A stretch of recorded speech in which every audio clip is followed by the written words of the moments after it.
Hi guys, வாங்க தெரிஞ்சுக்கலாம். இன்னைக்கு வாங்க தெரிஞ்சுக்கலாம். நம்ம என்ன தெரிஞ்சுக்க போறோம்னா, நம்ம வாழ்ந்துட்டு இருக்க வாழ்க்கையில சில கேள்விகளுக்கு பதிலே கிடைக்க மாட்டேங்குது. சில கேள்விகள் இருக்கு, ஆனா பதில்கள் இல்லை. இன்னைக்கு நம்ம பார்க்க போற பதிவு, நம்ம கண்ட காட்சிகள் உண்மைதானான்னு உங்களுக்கு ஒரு சந்தேகம் வந்தா கூட மறக்காம கீழே கமெண்ட்ல சொல்லிடுங்க. ஸோ வெயிட் பண்ணாம நேரா வீடியோக்குள்ளேயே போயிடலாம்.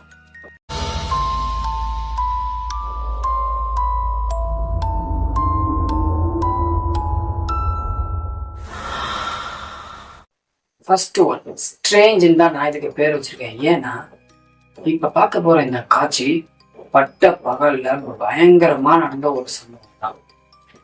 இந்த பதிவை நீங்க பாருங்க.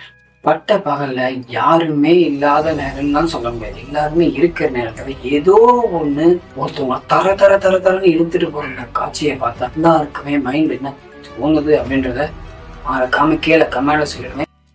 அடுத்ததா பார்க்க போற ரெண்டாவது பதிவு, பின்தொடர்ந்து வரும் கருப்பு நிழல். உட்காரலான்னு சொல்லிட்டு ஒரு சேர்ல நம்ம போய் உட்காரோம் அப்படின்னா அந்த சேரை கூட ஒரு தடவை செக் பண்ணிட்டு தான் உட்காரணுன்றது உங்களுக்கு இந்த பதிவை பார்த்ததுக்கு அப்புறம் மைண்டுக்கு வரும். பதிவு பாருங்க. இங்க பாத்தீங்கன்னா சாதாரணமான ஒரு சேர் இருக்க மாதிரி தான் தெரியும். ஆனா அதுவே சேரோட நிழல்ல பாத்தீங்கன்னா நமக்கு முன்னாடியே ஏதோ ஒண்ணு இடத்த பிடிச்சிட்டது உங்களுக்கு தெளிவா தெரியும். நீங்க என்ன நினைக்கிறீங்கன்றத மறக்காம கமெண்ட்ல சொல்லிடுங்க. பாத்தீங்கன்னா மூணாவது, இப்ப நீங்க பார்க்க போற பதிவை எனக்கு தெரிஞ்சு உங்களாலேயே எக்ஸ்பிளைன் பண்ண முடியாதுன்றத நான் ஓப்பனாவே சேலஞ்சே பண்றேன். இப்படிப்பட்ட பதிவு எங்க நடந்திருக்குன்னு கேட்டீங்கன்னா நம்ம மத்திய பிரதேஷ்ல தான் நடந்திருக்கு. இந்த பதிவை பார்த்துட்டு உங்களோட தாழ்மையான கருத்துக்களை கமெண்ட்ல சொல்லிடுங்க காய்ஸ். பதிவை பாருங்க. வண்டியில வர நபரோட இடுப்பு ஆப்போசிட்ல திரும்பி இருக்கு. வலது கால முன்னாடி பார்த்திருக்கு, இடது கால முன்னாடி பார்த்திருக்கு. இறங்குறதே வேற மாதிரி இருக்கு. இது இந்த ஆளு மனுஷன் தானா? நீங்க என்ன நினைக்கிறீங்கன்றத மறக்காம கீழே கமெண்ட்ல சொல்லிடுங்க.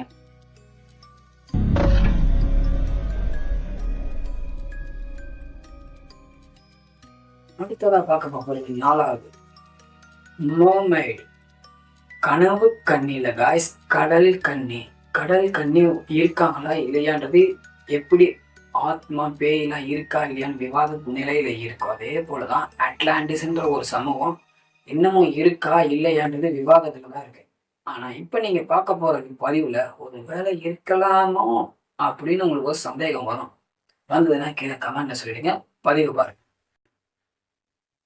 எவ்வளோ அழகா அந்த தண்ணியில அந்த கடல் கண்ணி நீந்திக்கிட்டு போகுது. எவ்வளவு தெளிவா கிளியரா தெரியுது. இத பத்தி நீங்க என்ன நினைக்கிறீங்கன்றத மறக்காம கீழே கமெண்ட்ல சொல்லிடுங்க. அடுத்ததா அஞ்சாவது, ஒரு குழந்தை கிட்ட போய் ஏஞ்சலை பத்தி விவரிச்சு சொல்லுமானா அழகா சொல்லும்.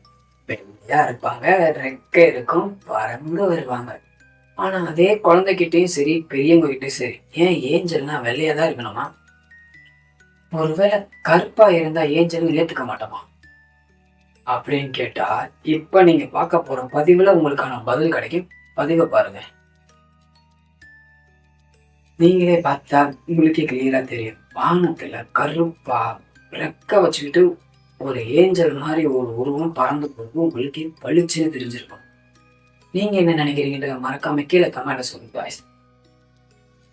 நம்ம பார்த்த இந்த பதிவை நம்பலாமா நம்ப கூடாதா? இது உண்மையா பொய்யா? நீங்க என்ன நினைக்கிறீங்கன்றத மறக்காம கீழே கமெண்ட்ல சொல்லிடுங்க. மேலும் மற்றொரு சுவாரஸ்யமான பதிவுல சந்திக்கிறேன். Tata, take care.